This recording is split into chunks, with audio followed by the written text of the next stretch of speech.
All right. What is going on, everybody? Welcome back to the Eric Jr. podcast. After an extended sabbatical of soul searching and summer shenanigans, we are back in the We saddle. are back, baby. We are back in the saddle to ride this podcast into the ground and possibly beyond. Mr. Cream, I'm talking about going straight past the Earth's crust, past the mantle, into the through core. the sunset. Yeah, I hear you. Like a lot of people have ridden into the sunset. We want to surpass that. We want to go further and That's kind right. of like circumvent the sunset. We are returning after a very brief 100-day absence from providing any content from this account that we have been paying to keep in existence so people can listen to the archived episodes because they've just missed our company so dearly. And I just couldn't be more excited to wash off the stink of the past 3 months and get back in the podcast saddle with you, buddy. How are you doing, Mr. Cream? I am great, Jake. Thank you for asking. And yeah, we took a little break, but it was a hard year, everybody. I think everybody can appreciate that, especially for Philadelphia sports fans and for people who run a Philadelphia sports-based podcast. That was a tough year.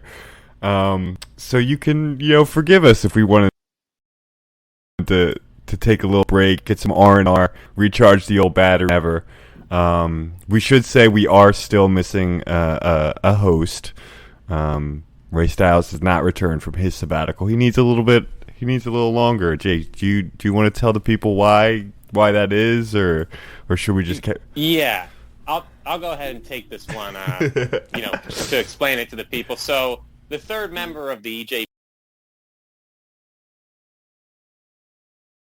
triangle has decided to leave us as a parallel line for the moment in the lurch because he simply cannot bring himself to anything Philadelphia sports related up and until the Ben Simmons trade news finally drops. And honestly, I sympathize with the man. I do.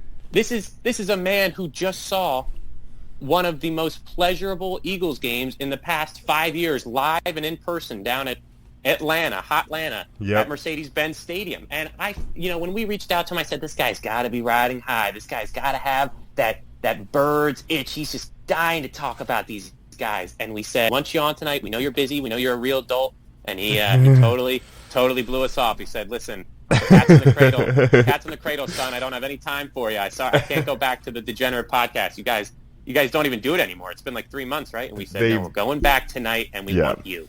They've zapped him of all his energy. The people, just the online discourse. It's just completely just run roughshod over his entire sports consciousness, and he has a tough time talking about anything else that happened. So he's drawn his line in the sand. Daryl Morey, we expect a response, soon, hopefully, so we can get our host back. We get back to 100%. But until then, I think, Jake, me and you, I think we got more than enough juice to get this over the line. I think we got, because of that Birds game, and that is the reason. That's why we're back. We're back because we just saw, you just said it, one of the best Eagles games since the Super Bowl year. At least one of the most enjoyable. I think a lot of people, myself included, came into the season with really low expectations, kind of just not expecting much, just kind of playing a wait-and-see approach.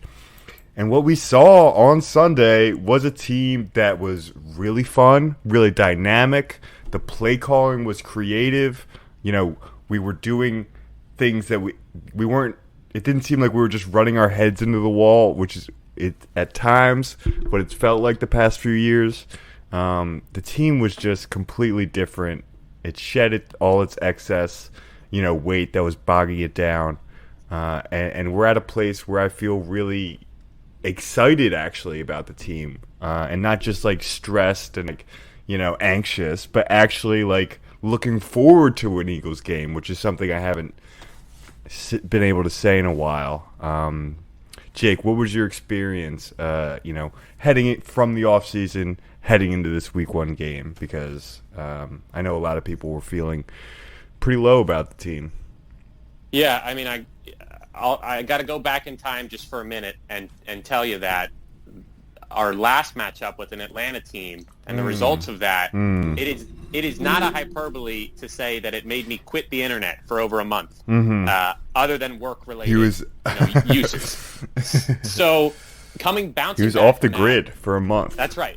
Off the grid, just scavenging out in the wild. And I just did not want anything to do with any type of Bleacher Report or sports coverage. And about a month later, I said, okay, I'm all in on these Philadelphia Eagles. I started consuming Eagles podcasts like it was no one's business, something I had never done before. The Phillies were just the personification of inconsistency. I couldn't really get hooked on them, and I said, you know what?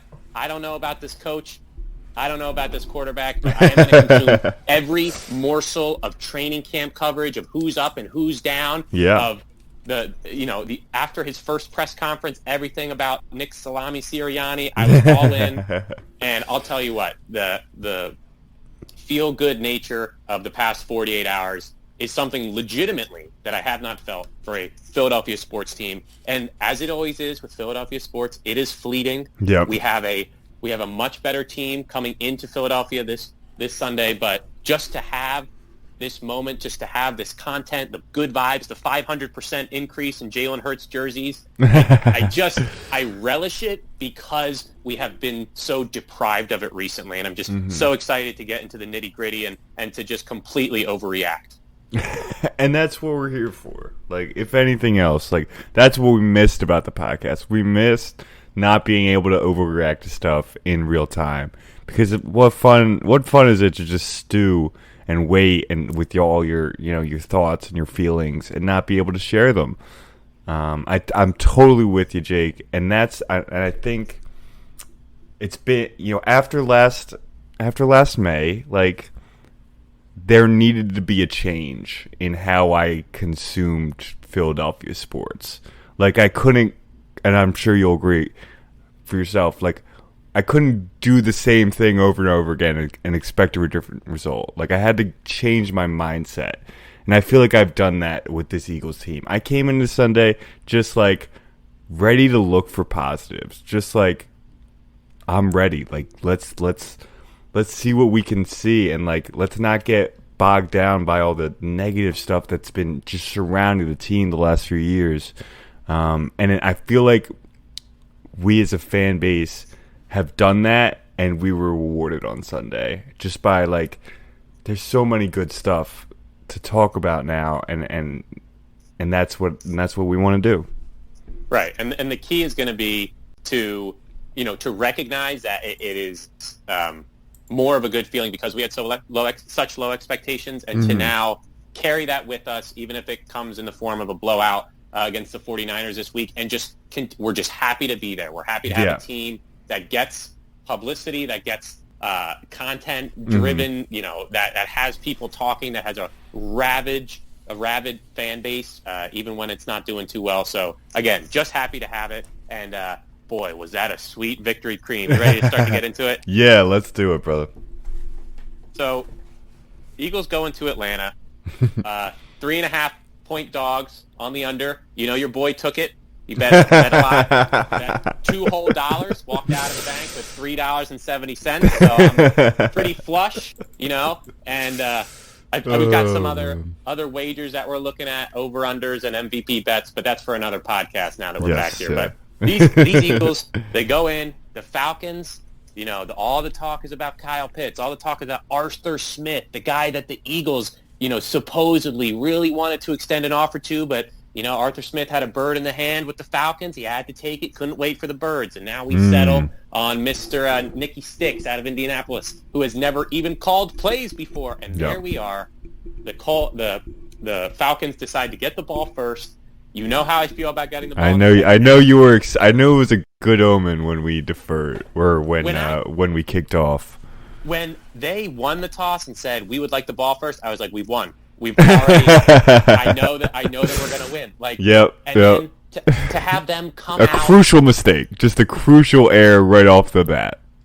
To just we can get into like some of the big plays and the shining stars, but for the Falcons on their first two possessions to just come so hot out of the gate, and for Calvin Ridley to torch you up and carve you up just like you knew he was going to do. And for them to get all the way down to the 3-yard line on the first drive, only for them to not go for it on fourth down and to kick the pathetic 21-yard field goal. I mean, you could just feel that as the game went on, one team knew their identity and knew the types of players that they had, the types of playmakers and the confidence from the top down. And the other team was still in a very much figuring it out, a holding pattern. And I think, the last thing I'm going to say is Nick Sirianni went for it on fourth down twice, did not get it either time, and the Eagles won by 20 points. So that is something you may literally never see again in his tenure. So let's just enjoy it. Yeah, I mean, obviously, we'll talk about, Jalen Hurts and Devonta Smith in a second.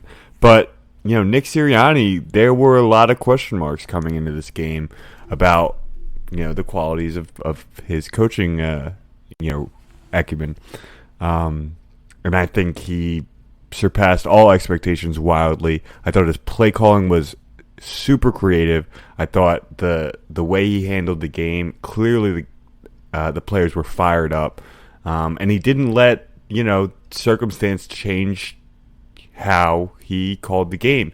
When we get the touchdown and we kick the extra point and offsides, he takes the point off the board, goes for two. I love that. I mean, you mentioned the 2 4th down calls. I think the way the passing game looked, and I know, obviously Wentz wasn't out there and Hurts, they're very different, but just the plays were so different. It just felt new. Guys were open more. Guys were running free, where last year it looked like, they were moving in quicksand. So I think he deserves a ton of credit for the game plan and the play calling, two things that we were very unsure about heading into the game. I think he deserves a ton of credit, and I'm very interested to see how what his game plan looks like against San Fran, against a little bit better of opponent. One, it's at home. Now there are expectations. I'm very interested to see what that game looks like from a play calling and tempo management Absolutely. aspect. And for a home opener, and this is something that we have to give credit to Mr. Stiles for pointing out, going into a home opener without a single notable starter injured in the preseason or training camp. We talk about all these things that Nick Sirianni did well. How about having his offensive and defensive lines essentially fully healthy and ready to rock? And you saw them in action, did you not? Both lines dominating during different parts of the game, setting the tone and finishing the game. Shout out Jason Peters, who got signed by the Bears and by halftime was questionable to return. We are not dealing with that this year. And seeing that Jordan Mailata block on Richie Grant on the screen pass. Oh my God! I mean, it was one of those you had to see it again. It was just that was beautiful. In the second half, seeing that defensive line with only 4 rushing generate that type of pressure in the middle, in Matt Ryan's face to force them out of some throws. Now, again, not trying to overreact. If they go ahead and punch in 2 touchdowns on those 2 first drives instead of field goals, we're looking at the complexion of the game completely changes. So as it always does with football, it comes down to a few isolated plays. But I'll tell you what, you compare how Nick Sirianni conducted himself versus Arthur Smith, both rookie coaches. Arthur Smith doesn't challenge a key critical non-catch by Ertz. Where there's a conversion where it clearly hit the ground, didn't drop the challenge flag. The commentators made note of he had it in his hand, he was ready, but didn't drop it. When they're down 2 touchdowns, he's calling running plays. I mean, this is a guy who I really wanted as our coach, but I'll tell you, Kareem, with these assistant coaches, with these coordinators, you never put a face to the name. And this guy, once I saw him, I said, that guy just looks like a coordinator, man. I'm sorry. I don't want to say it, but he just looks like a coordinator. I mean, I think that Atlanta is going to have quite a long season, and they're going to have definitely some reckoning over that coaching hire. He's going to have to improve mightily.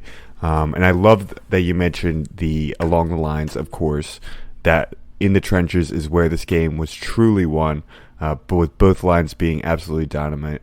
And I think that that's something where a lot of we won't say naysayers, but people who are taking a conservative approach to this game will point out that a fully healthy Eagles offensive defensive line vastly more talented than that of the Falcons, right? Like we can admit that clearly we didn't know how the pieces were going to fit and how, like, after getting so many guys back, Brandon Brooks off of injury, how these guys were going to perform. And, obviously Kelsey into his, 37th consecutive, season. We didn't know how he was going to hold up. But once you saw that they were healthy and they were ready to roll, you knew that was a massive, massive advantage in this game. And that's something where, Atlanta's just overmatched along the lines.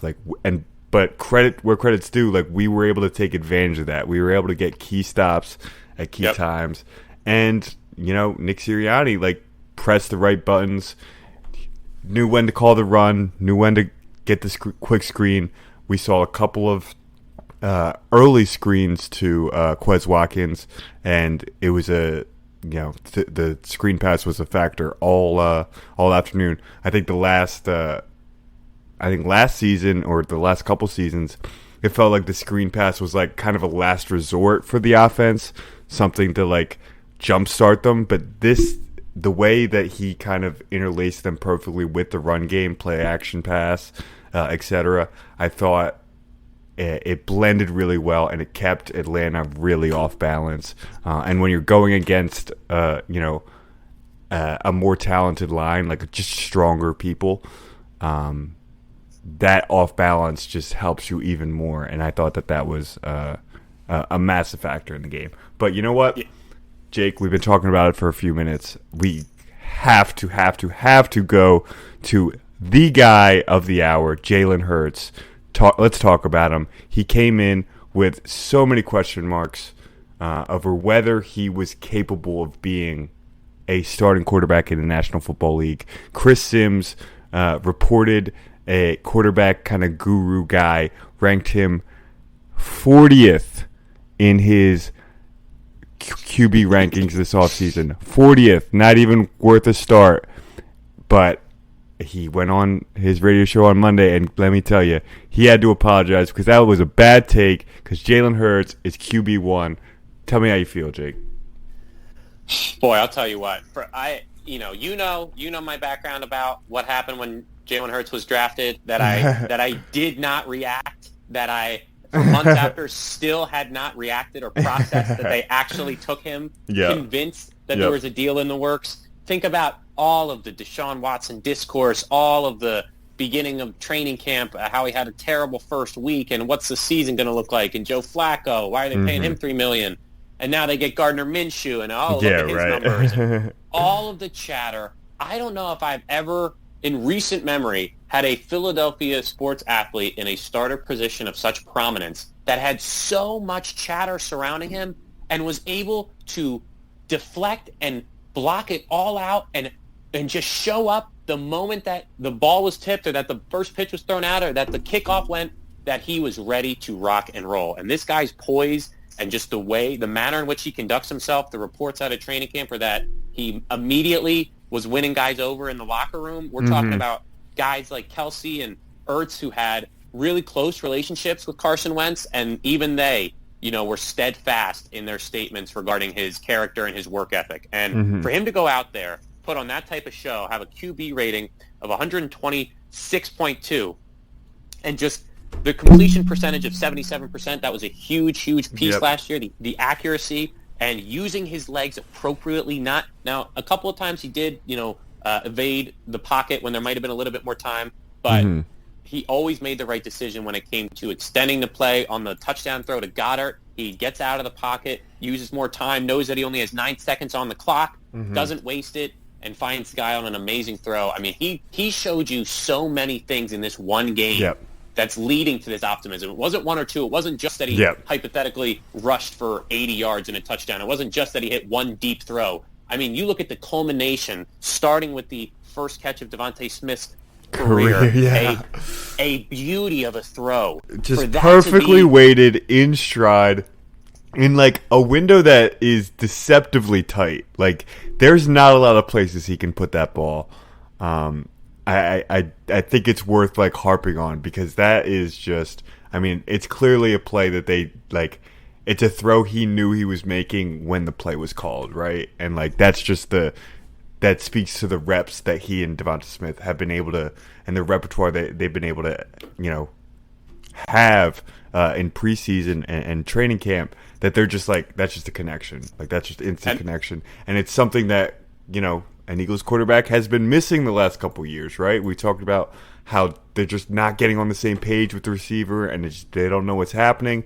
This is a guy who's on the same page with his stud receiver, and they were completely in sync all day.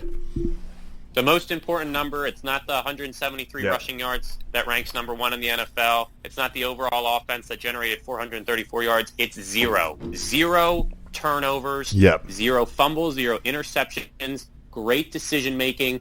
That's going to be that might be the most important factor moving forward regarding this team's success, especially when you start to go up against the upper echelon teams, because they have a gauntlet coming up between the Chiefs, between the Buccaneers, between Dallas coming up. You can't go 0 for 2 on fourth downs and not convert and make those same type of, have 13 penalties. You're not going to be better teams.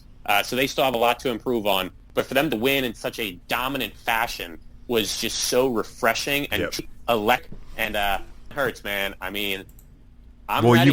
I'm ready to say it. He's the guy. He's QB1. No, you're right. He checked all the boxes. He came in. If you think about, okay, what were his biggest criticisms last year? Okay, 1, completion percentage. It was in the 50s last year, low 50s, not good enough. What does he do? 77%. Check. What's another one? Oh, fumbles a lot. Can't take care of the ball. 4 interceptions, 9 fumbles last year in limited playing time. What does he do? 0 turnovers, 0 fumbles, 0 interceptions, and he's throwing it to multiple receivers. He's not just using his legs. He gets over 250 receiving yards. On top of that, that is a job well done. He could not have had a better game. I'm just like, what is he going to do next? I'm just ready for what he does next because he is the most exciting athlete in the city right now. And that's with Bryce Harper doing everything that he's doing. That's with Joel Embiid. He's the guy that I want to see right now. It's Jalen Hurts. I want to see what he does next. And up to this point, he has literally done everything correct. Yeah. And then he just goes out and absolutely balls out. I can't remember the last time there has been this type of optimism from I would say a source that you were not expecting it from. We put expectations on Bryce Harper. We put these types of, we need this level of production from these guys. But with Jalen Hurts this year, there was so much doubt. Yeah. And for him to come out with this type of performance, it is euphoric in a way because it's been so long since we had that type of coverage and that type of exhale. Now we'll see. Yeah. We're 1/17th in, but holy heck, does it feel good. It does good. And another one that feels good, how great did he look yesterday? After so many rookie receivers of years past failing to deliver, this guy comes in day one and just immediately, he's a starting level wide receiver right now. Like, he is one of the most talented players on the field. Oh, I get it. Like, 71 yards, 6 catches on 8 targets, like, and the beautiful, beautiful touchdown in stride. Just like, I can't get enough of it. It's just great. How did you think our top 10 pick fared in his first game? And is it too early to say that he's the offensive rookie of the year favorite? Is it too early? Because I won't do it if you say it's too early. Funny you say that. There is a wager over here. $3 down on Devonta Smith to win offensive rookie of the year. Wow. Pays out a pretty $48. So I'd be able to treat to a little sizzler if it does come to fruition. Let me tell you, man. 2 words for Devonta Smith: all business. Yep. This dude just goes out there, does his job. These Alabama guys, the Eagles never really messed around with drafting Alabama guys before this year. This year they take Smith and Dickerson and both could be absolute studs, not to mention Hurts, obviously. It was there for a little bit. Dude, just the way he conducts himself. His interview after the game, they're asking him, how are you going to get your first touchdown ball? You're going to grab it? He says, it'll find its way to me. He's so smooth. He's too cool. He's too cool, and his rapport with Hurts was maybe a little under-discussed this offseason. The idea of a number one wide receiver combo with his quarterback having such history and hopefully timing much quicker than you would anticipate for other duos. You could possibly see a similar thing with a Joe Burrow and Chase. Jamar Chase had a really nice first week. You got to wonder if the collegiate partnership can lead to NFL production and success in the long term. But I'll tell you what, dude, I was just, there was at one point he had basically 4 straight catches on a drive in the second half. Just kept going feeding to him. He kept feeding him. He kept finding his way open. His footwork. We just gotta appreciate it and continue to preach avoiding those big hits and staying out them. And my gosh, can he open things up and possibly unlock something for this team this year? Oh, totally. I think he showed pretty well that it's not going to be as easy as, you just out-muscle him. Oh, you just put your hands on him. Well, there's a problem that you can't rough him up if you can't touch him. And that's what he showed on Sunday. You can't touch him. He's too quick. That is a partnership that I am very eager, very, very eager to watch bloom into its full. And we should say, throughout the offense, a lot of really good performers. Obviously, we've touched on the offensive line, but Jordan Mailata deserves some special mention, as well as does Kelsey, as they were fantastic all game.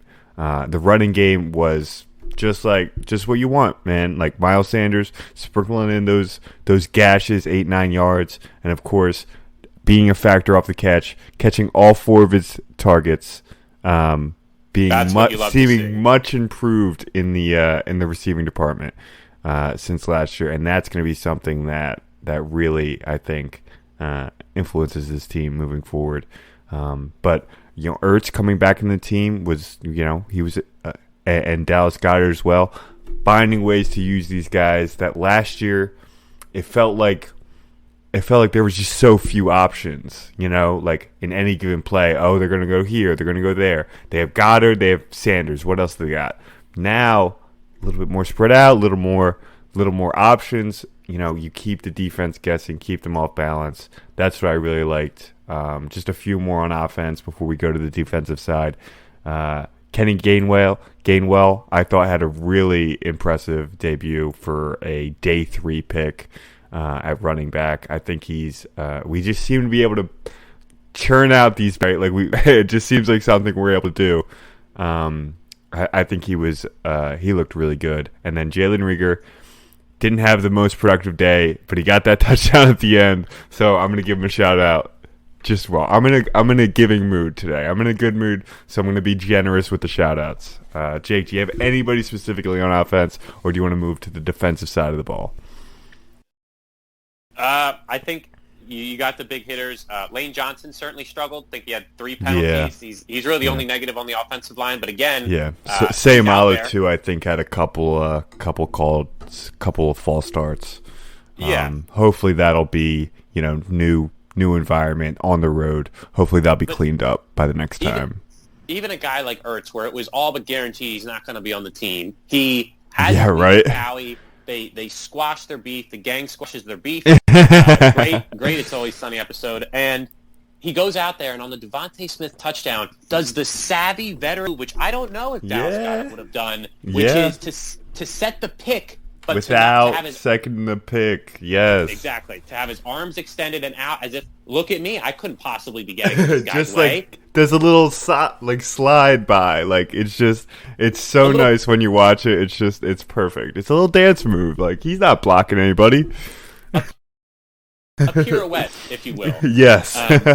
But just little things like that. If you have these pieces for an NFL team, you have to have the mixture of some of those playable starter caliber still veterans with the high football IQ to complement some young playmakers. And again, trying not to overreact, but you get the sense that on this offense, when you look at the dominance of that offensive line, and you look at the escapability of Jalen Hurts to extend plays and to possibly convert on crucial third downs, fourth downs possibly, there is a mixture, there is a collection, a formula that can work, and it's up to Nick Sirianni to see if he can manufacture enough of those plays to get them to sustain drives. But just a great feeling for the offense, and we'll see what happens next week when they go up against a much more formidable defense.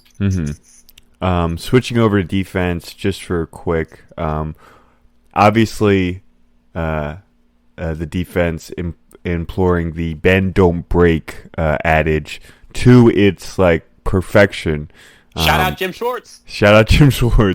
I mean, the first two drives, you gotta say, things looked a little messy. They were getting gashed for like big runs up the middle. Like when Cordell Patterson is gashing you for 8 yards, like that's a problem. But at one point, Mike Davis took on the shape of Ezekiel Elliott, and I started to worry. Yeah, you were sweating a little bit. Yeah, but they got like there was just a flip. Like a switch was flipped, and once it got into crunch time, they on the first drive a little fortunate. A penalty pushes Atlanta back off the goal line, and they're able to make their stand, and that was obviously super impressive. Next drive again, right down the field. What do? Come up with another big stop. You got to give, a lot of the credit, I think, to the interior defensive line. We're talking Javon Hargrave, who had, arguably one of the best games of his career. Certainly the best game of his Eagles career. He had 2 sacks, but that's not all he did. He had, pushing the offensive line from the middle is so disruptive for a quarterback. This. That's why he was brought in.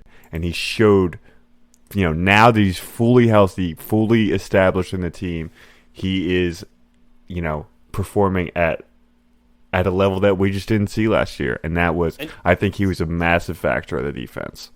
For sure. And just to add to that, you look at their history, whether it was Michael Bennett, whether it was Malik Jackson, they have put an emphasis on wanting to have the dominant line, but injuries and health always seem to get in the way. And for a guy like Javon Hargrave, who you didn't see it all last season, for him to come in right away, the buzz was surrounding him about how amazing he looked in camp, how he was quote-unquote unblockable. For him to come in and have that type of game to alleviate some of the pressure that you're always looking at Fletcher Cox to produce, even though he's doing so much that's not producing the counting stats. You're right. That was absolutely fantastic. And I got to say one thing. The defense did look good, but again, if those two field goals are touchdowns, and also some key drops and some key penalties for the Falcons. So, it looked good. Really sloppy performance for the Falcons. The score would indicate that it was not a close game at all, but the truth is that a couple different, bounces, a couple different plays, we got away with a couple pass interferences, especially the one on Calvin Ridley on third down. So it is what it is. But, that defense in the second half especially looked amazing. Yeah. They completely shut the game down when you thought it was going to be, okay, after the first couple drives, it's going to be one of those games, going to be a bit of a seesaw here and there, and the defense just never let Atlanta get back momentum. They shut the door. Atlanta right now looking at themselves in the mirror, they got to be, questioning what exactly their plan was this offseason. They have a mix of, veterans and young players that they're trying to, turn the team over to. The line is a complete disaster on offense. It just looked like they were completely overmatched, and Matt Ryan didn't look particularly good. I know he's a fairly underrated quarterback, but on Sunday he was not his day. Absolutely. Can I give you a name that you probably haven't thought of who had an amazing game? Hit me. The new punter, Aaron. That's right. Dude, the guy. Two punts inside of the 10. The first punt was, honestly, I gasped how good it was. I was like, audibly. When the punt unit comes out, your brain kind of just turns off. You're kind of just like not even really like consuming anything in the game. You're just kind of staring blankly at the screen. That first part, I audibly was, oh wow, that was really good. I had to look up how to like, I when I heard his name on the telecast, and I had to look it up because I wasn't quite sure what he said, and I had no idea that that's how it was going to turn out. But I mean, what a debut, right? Like, we talk about all these great performances, like I think you got to mention them. Those are really impressive kicks. If you look, I mean, one stat that I always like, one low key stat that I always look at, like for football games, is like, where did each team start their average drive? And for the Eagles, it was on their own 35. For the Falcons, it was their own 20. Like, that's a 15-yard net gain in the field goal position or the field position battle. Like, that stuff matters, and that's why we're so excited about this punter. Look, we are one more performance with this punter from me formally requesting that we need to get the spin rate graphics that are available for MLB baseball games on the NFL screen, because if he's putting some English on these things that is having them pop up at the 4 and bounce back, I mean, I want the exact numbers on this guy, okay? I want to know everything about him, and that was just, again, it was a full, collective, awesome win. Something that we are so foreign to, a comfortable collective victory. Just was very was honestly a little difficult to process. I had to take a minute and collect myself before I went and looked at all the Bleacher Report articles and tweets. It was quite exciting, Sunday afternoon. Once the third quarter, the tide started really turning and you felt like this game was really in hand. It was quite exciting. In the internet sphere, everybody was certainly juiced up. But I mean, we do have to remember, just one game, just Atlanta. There are plenty of doubters still out there. There are plenty of haters still out there. We cannot rest until all of them are equally dismayed. So we have to be vigilant, on to San Francisco. It's going to be a home game. I imagine the place is going to be rocking. I think it'll be as good an atmosphere as we've had in the last few years, certainly. And I think we're going to say that a lot this year. It just feels different.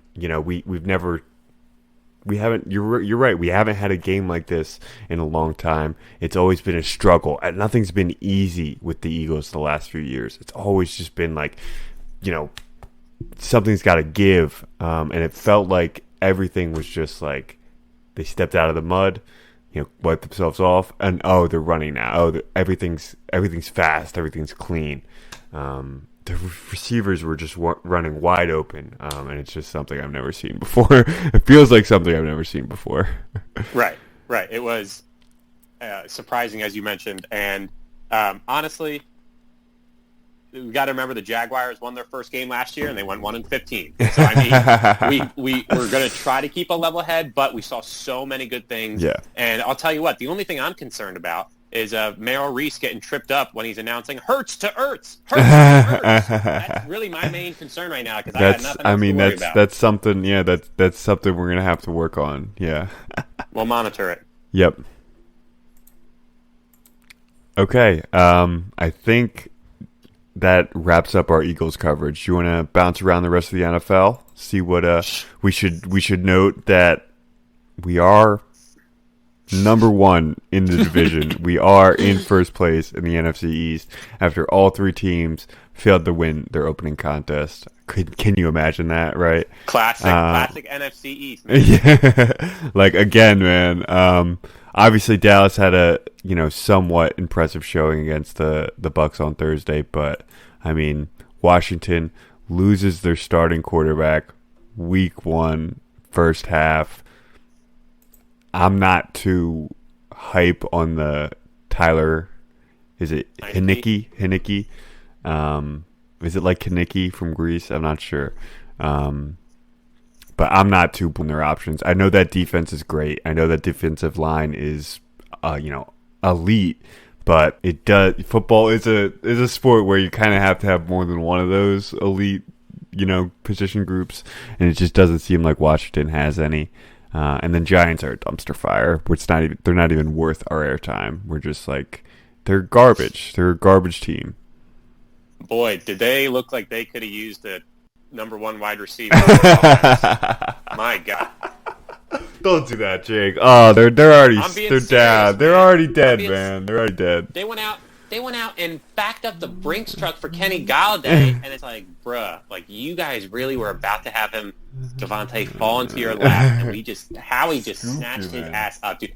Say what you want about Howie, but between the Devontae trade up and between finding a rugby player in the 7th round that goes on to become your franchise left tackle, I mean, you gotta. It's just like there's such swings, there's such hits and misses, but it is remarkable. And for the Eagles to be in first place when all the conversation about the NFC East was literally Dallas's offense and Washington's defense. Yeah, they're just both so dominant that one of those teams is going to win the division. I mean, just look. And Dallas puts up 29 points and loses, and Washington's defense does a pretty good job, and they lose. So you gotta have stuff on both sides. Before we completely move off the Eagles, because we didn't pod before the season, we're obviously biased and influenced now by what we saw on Sunday, but we still have games ahead of us. Yep. We got to talk. We got to get some things on record here, so that way we can be held accountable to each other and to the fans. Tell me what you're thinking. Give me your prediction right now. Eagles this season, and just anybody you want to shout out, whether it's Hurts for MVP, whatever you got. Okay, I've been thinking about this a lot, and by a lot, since Sunday afternoon. I really think we're primed for another first place NFC East with a losing record. I think the Eagles are going to go 8-9 and be the first seed, or they be in first place in the NFC East. Wow. I'm very excited for the 17th game. People not understanding, like what? Oh, we have a losing 8 wins. We got the 8 wins. Like that. I'm very excited for that. I noticed that we do have 9 away games, which is shitty. It's pretty fucked up, if you ask me. It seems deliberate, but I'm excited. I think they're gonna go. I'm not gonna. We can't say that this team's particularly good now. Like, they still have a lot of holes. The secondary is still just a complete mess. The linebacker core, he looked all right. A lot of missed tackles back there, man. I'll tell you that. I don't think they're going to be particularly good. I think they may just be better than the other bad teams. I think Dallas's defense is in no way improved from last year. Maybe Micah Parsons gives a little bit of juice, but I just don't like that. Wasn't their weakness. There wasn't like, if they just had an athletic linebacker, everything would be fine. No, they don't rush.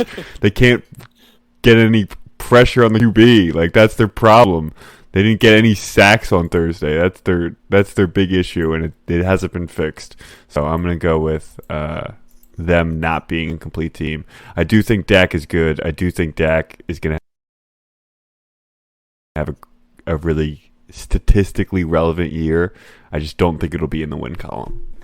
He looked great against Tampa. Sure he did. And dude, you're totally right. I think that is literally the most like logical and also reasonable. Just 8-9 can win outright the division with the other teams. With the other teams in it, hovering around 5, 6, 7 wins. Probably the Giants at 5, Washington at 6, and then the Cowboys at 7, and you have to beat them. Towards the end of the season. But dude, the idea of a team being 8-8 and then having to play after that. That is so ugly. It's so crazy, It's so unnecessary. Like it's just horrendous. So I just had to get your take. I'm right where you are, man. I think they could be maybe a litter 9-8. 9-8, maybe. I mean, I do like the sound of 9-8. I'll be honest. I like the sound of that. That sounds almost good. Right. It sounds almost better than 9-7 for some reason. I almost like it. I almost like it more. It feels good. We had to get our predictions out there. Does Jalen Hurts settle the QB1 conversation by the end of Week 17? Are we out on Deshaun Watson by Week 17? I surely hope so, man. I mean, you know my take about Deshaun Watson. I really hope we are. I do think he will be good enough to ward off any like, unless a QB like falls into our lap, unless Aaron Rodgers is like, yeah, I want to play for the Eagles. That's imagine? Pretty much the only realistic scenario I can see. I think Hurts is going to have a decent season, and I think he's going to do enough. Decent's not good enough. A decent plus season, like a decent plus season, like slightly above decent. So yeah, there'll still be some people asking for it, but the majority. Yeah, I mean he'll have good games and bad. The offense will wane a little bit. It's not going to be as dynamic as it was on Sunday the entire year, and he's always going to have his doubters because he's not a traditional quarterback, and you know the arm accuracy isn't great. It's not. We saw improvement obviously on Sunday, but like it's not to say that he's like completely fit. You know, he's fixed. He's like now he's just a super accurate quarterback. He's always going to have that hanging over his head, and I do think he'll be doing enough to where it's prohibitive to bring in another quarterback.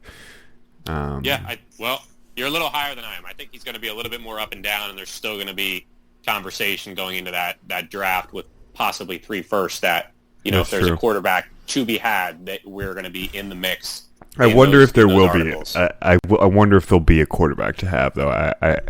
Early returns on the draft, on the QBs in the draft, and they are early, we should say, are not looking particularly good.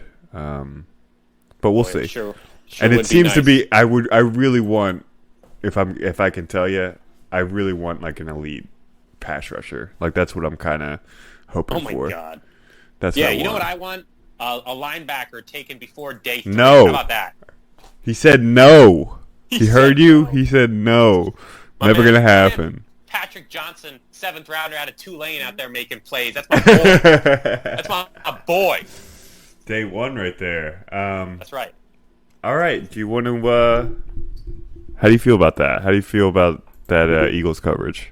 I feel a little lighter. I feel like I got a lot out of my system. I feel like a physical alleviation. There was a lot pent up in there. I haven't potted in a while. You know, just let me reflect for a minute because I said some things there. I said that we're going to the division. I feel like I said that too. I'm feeling a little queasy. I mean, we're out of practice.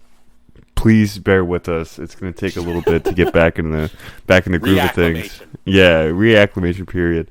But yeah, overall, like. I am in a place where I can legitimately look forward to Eagles games, which is not somewhere I've been. Like, that was not my mindset heading into Eagles games the last couple years. And I feel like it's taken this summer to change my mindset. And that's what I'm really going to try to do. I'm going to try to be positive guy. I know, like, I've been nitpicky in the past, and I've been, like, very like quick to doubt. I'm gonna try to be positive guy here for a little bit and see how that works for me. You talk about the last couple of years. How about last week? me going into this Eagles season, thinking a particular way and the way I think now. I mean that is a huge 180. So I'm gonna try to enjoy it. That's for Did you get your Jalen Hurts jersey ordered yet? You got that? You got that in the mail? I'm thinking about. I was gonna get a Devontae Smith one though, dog. Yeah, I mean that might be. Devontae Smith one. Yeah, that might be better. All right. I think that might be better. Okay. Now, do you want to talk about the reason why the hiatus was necessary? Are we there? Are we there yet? Look, I cannot go back to the previous Philadelphia matchup with an Atlanta team. What I can do is talk about a player on another team who was involved in a series with an Atlanta sports team and his imminent departure or seeming imminent departure, because that is something that I have some thoughts about. Mr. Ben Simmons, the saga that has gone on the Rich Paul aspect, the Nerlens Noel, the Tyrese Maxey component, the freaking Doc Rivers and Joel Embiid quotes. Yeah, it's just like you gotta admire the organization for simply being able to generate NBA headlines and content on the talk shows while literally the NFL season was about to start and the MLB postseason is on the precipice here. You got to really admire that shows are literally leading off talking about one of the 76ers franchise stars and the drama that has ensued. I tip my hat to them. It's been quite a summer with the tabloids and the talk shows. Honestly, it gets a bit nauseating, but there is concrete things to talk about. Ben Simmons will be traded sooner or later. According to your sources? According to my sources and everybody's sources. According to everybody who's ever had two brain cells rubbed together, he will be traded at one point. It's just a matter of when and to who. We are pretty fuzzy on those specific details. We're a little fuzzy on them. But the other one I'm fairly certain on. I mean, it's just a case of who gets desperate enough to rise to that high asking price that Daryl Morey has set. And I don't know that it's people have said that it's a mistake to have such a high. You're warding off, potential suitors. You're inhibiting a bidding war from starting. What's your take on the seemingly very high asking price for Ben Simmons in these negotiations? Let's start there. It's fine. The leverage that was trying to be generated was just completely undone by Ben Simmons' team and their lack of professionalism and awareness of what it takes to get moved. Right. When you're a guy like Ben Simmons who has clear holes in his game, who's under contract for as long as he is, you don't get to just dictate the terms. And what he has done is completely undermine and get in the way of a deal being made, because this organization with the leaders that we have are simply not going to dump him for 3 quarters for $1 and spare parts simply because they, the optics make it look like he's a pariah. That's not going to fly, dude. I'm sorry. Like, it just is really naive on his part and Rich Paul and their team to think that this is going to work. And here we are, September 14th. Training camp starts in 2 weeks. You got to think, and this is also part of the reason we wanted the pod, you got to think that ball is going to drop soon. You got to think Woj it's starting to heat up. His notifications are saying it's coming soon. I don't think it's going to be to a California team. Sorry, Ben. But if anywhere, it would be Sacramento. They're not willing to give up Fox. Or Halliburton. I think they might be willing to move Halliburton. It depends on. I think some people are split. Most people think he's a really solid player. But if it's him and Hield and like a first, at this point, I am so unable to objectively evaluate trade packages. All I can tell you are the things that I'm not willing to accept. Can I tell you one of the things I'm not willing to accept? What's that? A trade of Ben Simmons to the Portland Trail Blazers that does not bring back Damian Lillard. If I see one more trade involving us getting Covington and CJ McCollum back, I swear I will lose my mind. The idea of pairing Ben Simmons and Damian Lillard on the Blazers, are you kidding me? I would rather give Matisse Thybulle away for the rights to Willie Hernan Gomez. Okay? Yep. I will not do it. No, you can't. You can't do that. And it's funny that you will not do. Okay, what is something I will not do? Okay. With Ben Simmons. I will not trade him for, like 3 or multiple, like, B-level players. Like, I think you need either a star or you need picks. I don't think you can just do it with a package of players. Like, I don't think you can get, like, Buddy Hield and, like, Harrison Barnes, like, level players to come back. Okay.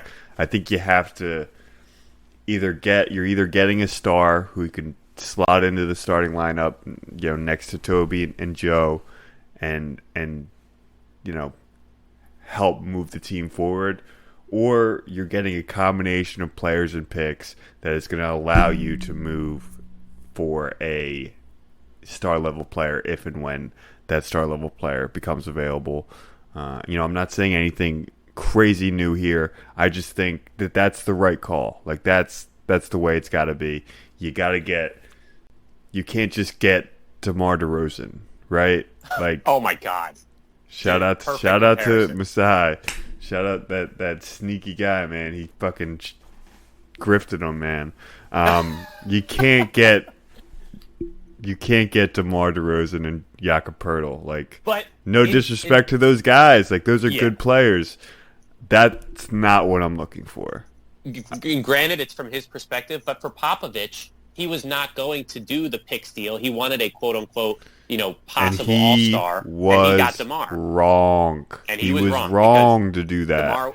DeMar and was still rebuilding now. Yes, exactly. He was not the caliber, but it's that same sentiment that you seem to be expressing of give me the guy who's capable of making the all-star team, but where you draw the line for that is interesting. Is Malcolm Brogdon that caliber player? No. Okay. He's closer to DeMar DeRozan. Is OG Anunoby that quality player? Nope. Okay. Is anybody on Minnesota? D'Angelo Russell? No. Okay, so these are teams that hypothetically have interest, and I would take. So I want to be clear. I would entertain offers, including these players, including Malcolm Brogdon, right? Like, including potentially D'Angelo Russell, if I was also getting back young players with high potential and draft picks. Like, it has to. I can't just have Malcolm Brogdon and a late first round pick, right? Like, I'm not doing that. But if it's Malcolm Brogdon, I get a little bit of Aaron Holiday, and then I get a couple firsts. Now we're talking. Like, these are something.